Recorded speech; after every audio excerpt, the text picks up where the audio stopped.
Hi. So I thought that if I was ever, oh my gosh, my dogs. I thought that if I was ever going to have to teach online, that I would be able to use a nice big whiteboard. But since I'm at home, this is what I'm working with. It's tiny. It's like 14 inches, whatever. It's little. I might end up getting a bigger one because it's a little too small. Um, anyway, so today we're going to work on writing sinusoidal functions and coming up with an equation given a graph or given some ordered pairs, and then doing the same with some word problems, so applications of sinusoidal functions. So if I am given this graph right here, my dogs are so annoying. If I was given this graph right here, I would need to decide, first of all, does it look like a sine function or does it look like a cosine function? So technically, we could write an equation for it as a sine function or as a cosine function. It doesn't matter. So it looks like a basic sine function that has not been shifted left or right. It's starting at the origin. It's going up to its maximum, back to the x-axis, down to a minimum, back to the x-axis. So that's a basic sine function. We could, again, write it as a cosine function, but it's easier if it's just sine. So then we look for the pieces that we need. So if it looks like y equals a sine b, this is the basic equation for a sine function. So the first thing we'll look for is the amplitude. So the amplitude is the distance from the midline. In this case, that's the x-axis. I don't think you can see pink. Let's try red.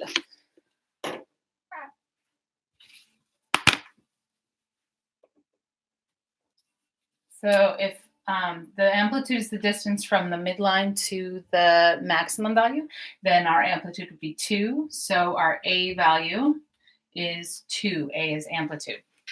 And then 2 pi divided by b is how we would calculate the period.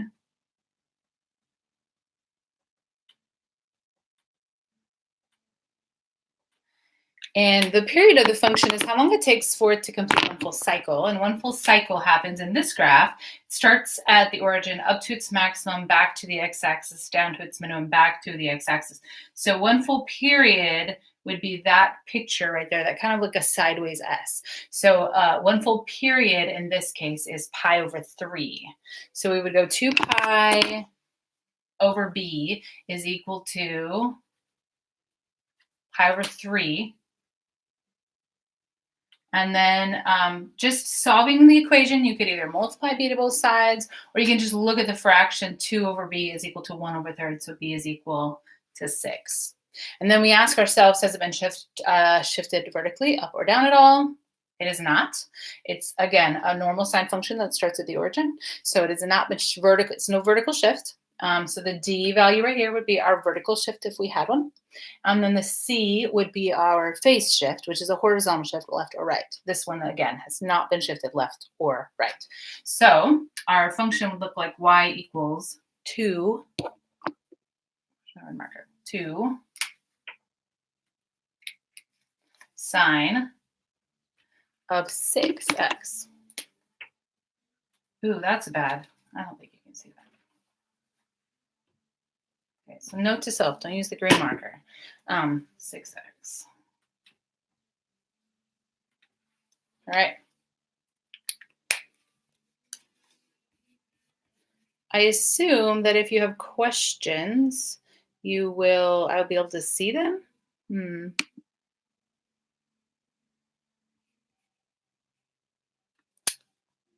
I'm hoping they'll pop up on the screen. If you have questions, please, I think you can click on something and let me know. So anyways, that's the finished of that first example. So I'm going to erase now and draw a second function up here. This will be recorded and then I'll post the link in Canvas. So if that was too fast, you can always go back and watch it again.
Okay, so again, the first thing we're going to start by doing is looking at the graph and deciding, does it look more like a sine function or does it look more like a cosine function?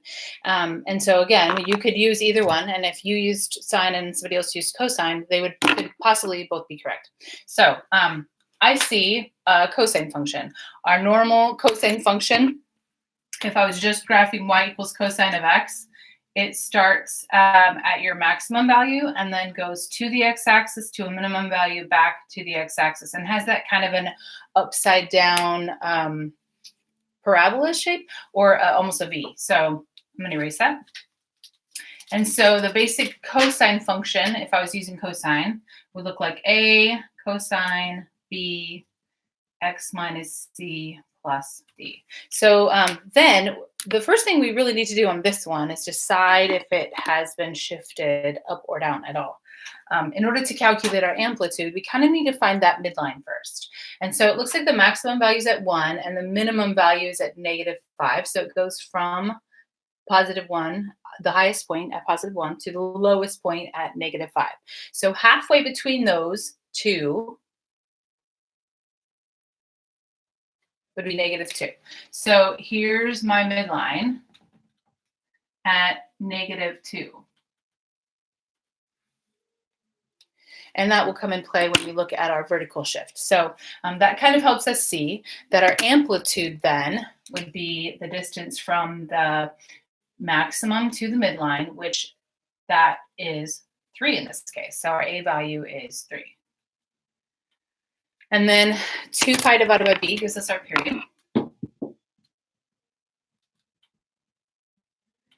And then that kind of parabola shape, whatever you want to think of, that's this piece right here. So how big is that one full period? What does it look like? Sorry. So it starts over here at -1 and goes all the way to, so if you start at the top, go all the way to a minimum, back to the maximum, that's one full period of the cosine function. And so the one full period of the cosine function goes from -1 to 7. So the period would be 8. And then, can you see that okay? And then just solving for b, you can either multiply both sides by b, then divide by 8, or kind of think through it in your head. Either way, you should end up with b is equal to pi over 4. Okay, and then vertical shift, the D back here is our vertical shift, and that is our midline. So our vertical shift is down 2, so -2. And then, sorry, that's a weird looking D. And then our horizontal shift, which would be left or right. Normally, the cosine function would start on the y-axis at the maximum value. So since it's over here to the left one, the horizontal shift would be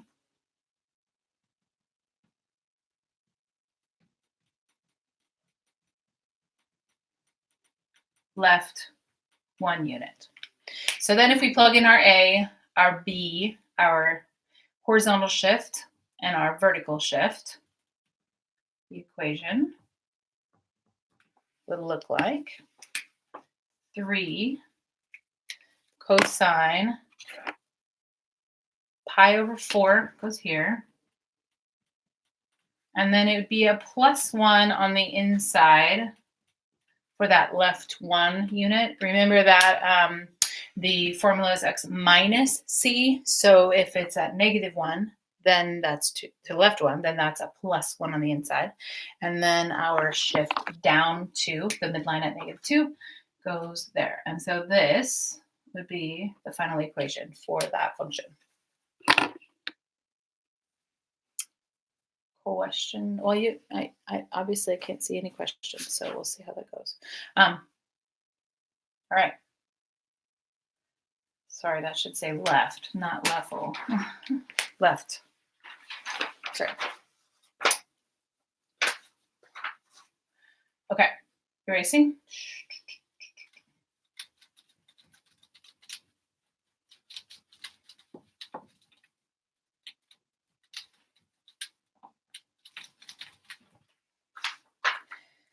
If all you are given is a set of ordered pairs and told that one is the max,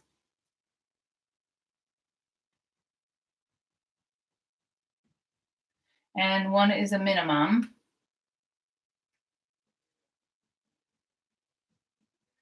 I recommend that you draw a picture of what you have. So we have 15 pi over 2 and 6, 5 pi over 2 and -2. So I need to go at least up to 6 and at least down to -2. And then somewhere out here is 15. 15 and 5 are uh, multiples of 3 or multiples of 5. So I'm guessing I'm going to have a 5 pi over 2, a 10 pi over 2, which would be halfway between, right? And then a 15 pi over 2. And then probably out here, a 20 pi over 2. We'll talk about that one in a second. So think of, again, we talked about the sine and the cosine having 4 equal sections, and that the fourth section is where the function ends, and so on and so forth. So 15 pi over 2, we're up here at 6. And then 5 pi over 2, we're down here at -2.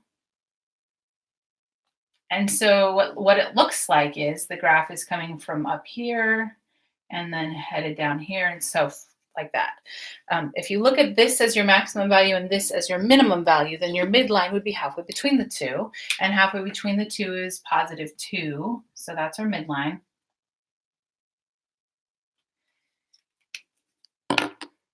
And that means that each section it's doing one of 3 things. It's at its minimum, it's at the midline, it's at its maximum. So over here at 20 pi over 2, it must be back to the midline. And then over here, it must reach the midline at 0, x equals 0. So it looks like that.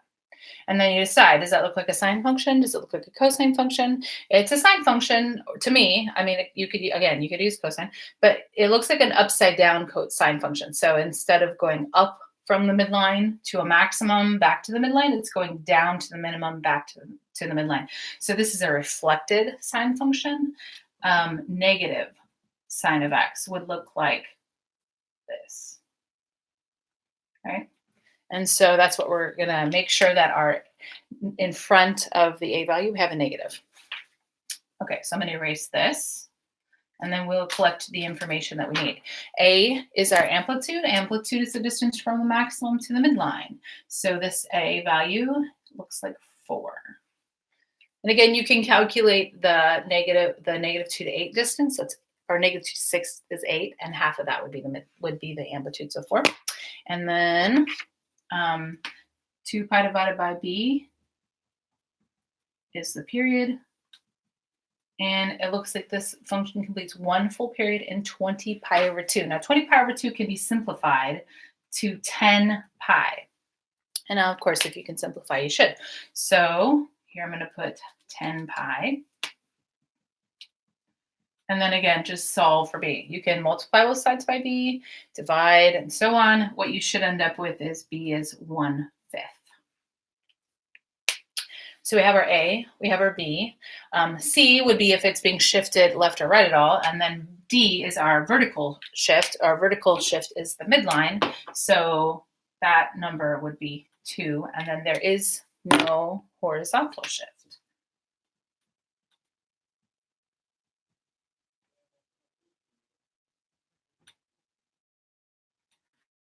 So our equation would look like, don't forget that negative. So negative A, which is 4.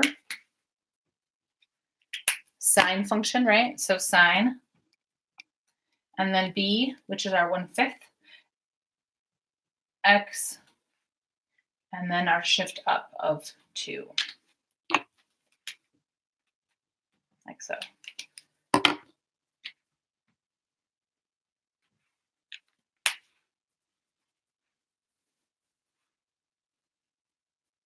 All right. What I have next is a word problem that we're going to come up with the function for, or an application problem. I'll come up with the function for the application problem and then answer some questions based on it. So I'm going to hold this up while I erase the board. Let's see if I can do 2 things at once. I have a copy of this posted on Canvas.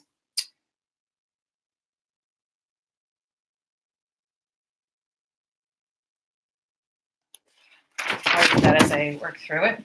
Erasing all this.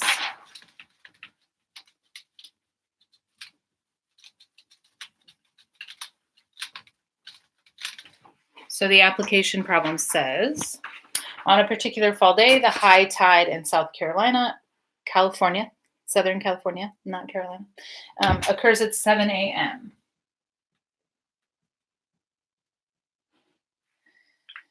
At that time, you measure the water at the end of Santa Monica Pier to be 11 feet deep. At 1 p.m., it's low tide.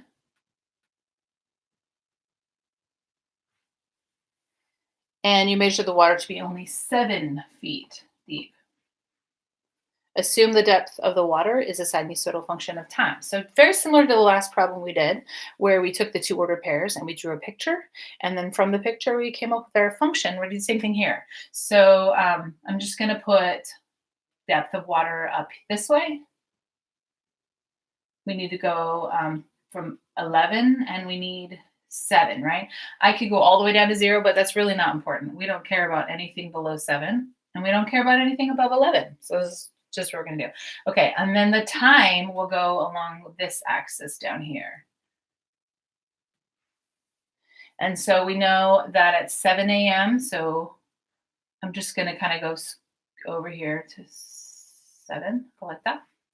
And then 7 hours later, 1 p.m. is how many hours later? It would be 6 hours later, right? So a little bit smaller than that. 1 p.m., we'll call that 13. Let's do this the other way around. 13, which is 1 p.m. Think in terms of like military time.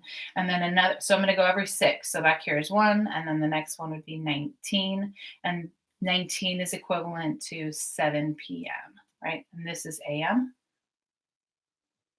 And this is 7 a.m.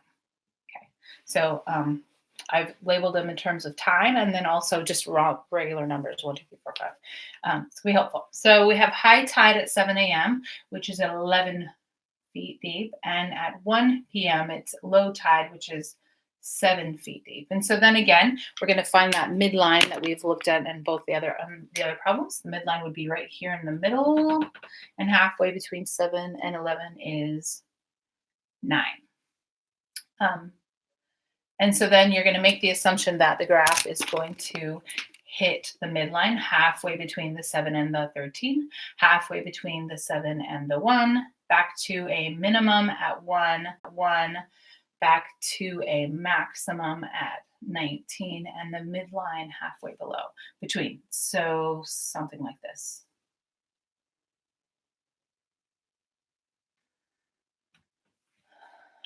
And so then you decide, just like on the others, does this look like a sine function or a cosine function? We'll go ahead and use the sine function. The sine function is the one that starts at the midline up and then down like so.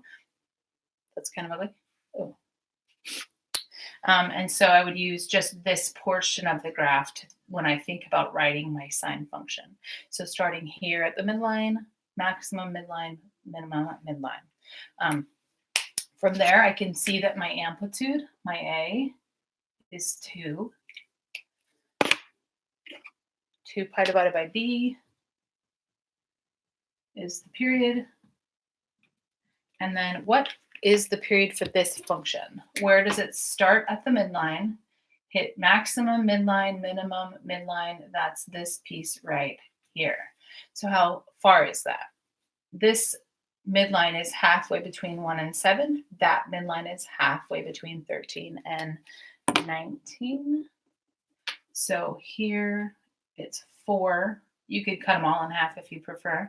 Halfway between 7 and 13 is 10. Halfway between 13 and 19 is 16.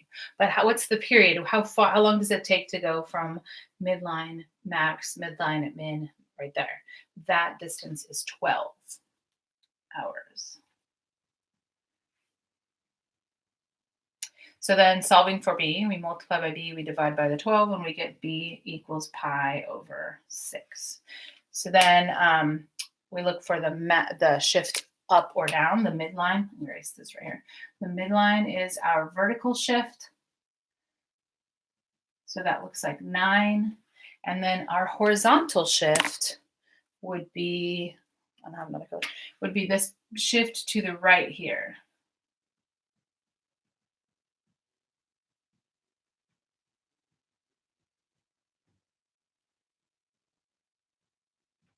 It looks like right 4 units, 4 hours, if you want to say. So a function in function notation looks like this. The depth of the water, A, which is 2. Our sine function is what we're looking at. So sine B, which is pi over 6, right 4. So that's T minus 4. And then our vertical shift of 9.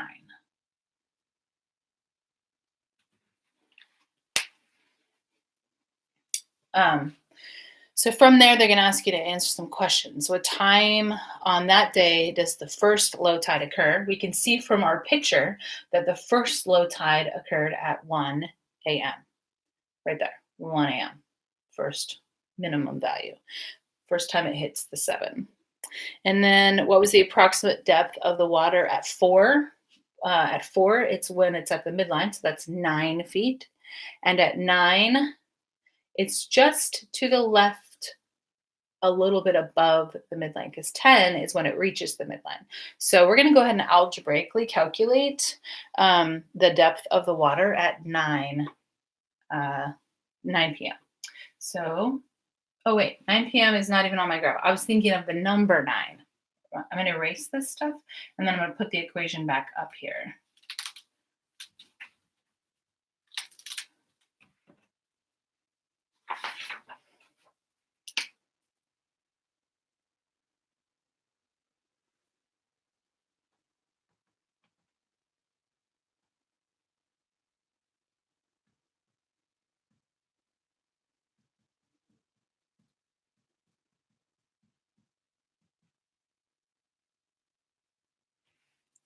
Okay, so if we're looking at 9 p.m., 7 p.m. is equivalent to 19. 9 p.m. is T equals 21. And so then we would just plug 21 into our equation right there.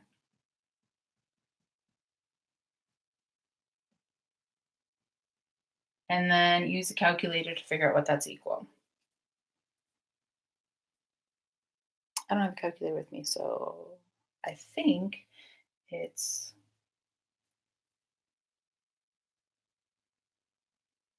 a little bit less than,